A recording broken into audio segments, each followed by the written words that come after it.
Viewers, কেমন আছে তোমরা সবাই? চলে আসলাম রান্না করতে। আজকে রান্না করে দিচ্ছে চীনা হাঁস, পোলাও, ডিম, মিষ্টি কুমড়ার সবজি, ডাউল রান্না হবে, ভর্তা হবে।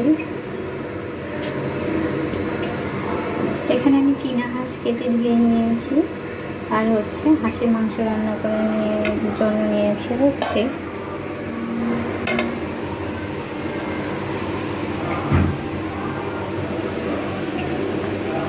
দেখতে পাচ্ছি। এখানে আমি নিয়েছি একটুখানি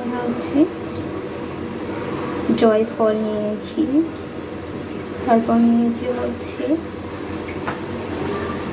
গোলমরিচ, লবঙ্গ খেতে করে নিয়েছি, ধনিয়া পাউডার, হলুদ পাউডার, স্বাদ মতো লবণ, তেজপাতা, দারচিনি স্টিক্স নিয়েছি, আর ছোট এলাচ ফল নিয়েছি কয়েকটি। আর লাগবে পেঁয়াজ, আদা বাটা, রসুন বাটা, আর কাঁচামরিচ আজকে আমি পাটায় বেটে নিয়েছি, ওইটা দিয়ে দেবো, পাকা মরিচ ওইটা দিয়ে দেবো।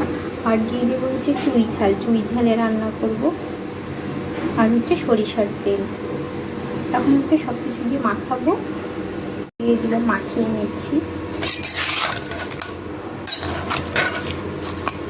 আগে মাখাবো না, ভাজের সাহায্যে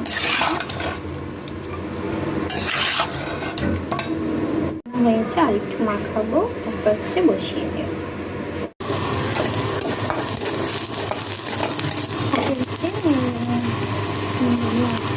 আলু ভাজি করে কিছু রান্না হচ্ছে, কলার মধ্যে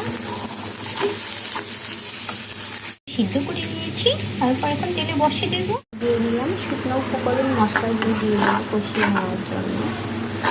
এইবার পানি দিয়েছি,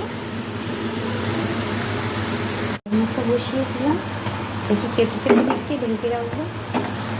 ভাজিতে হয়ে নিয়েছে, গরম মশলা পাউডার এবং জিরা পাউডার দিয়েছি। এখন 5 মিনিট রেখে দিতে হবে। ডিমও করেছি, মাছ দিয়ে কলার মোচা ঘন্ট রান্না করে নিয়েছি। আর পাশে বসে দিয়েছি কচুর ডাল, মসুর ডাল দিয়ে কচুর পাতের ডাল রান্না করেছি, অনেক মজা হয়েছে। পোলাও রান্না করে নিয়েছি, একটু নরম করেছি।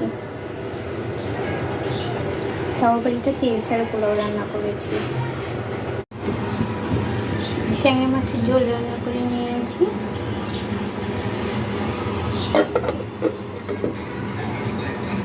পাউডারটা হাঁসের মাংসের উপরে দিয়ে দেবো, 1 চামচ নিয়েছি।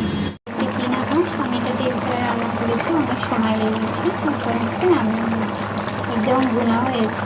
চীনা হাঁস আমি এটা তেল ছাড়া রান্না করেছি, অনেক সময় লেগেছে। তারপর নামিয়ে একদম গুঁড়া হয়েছে।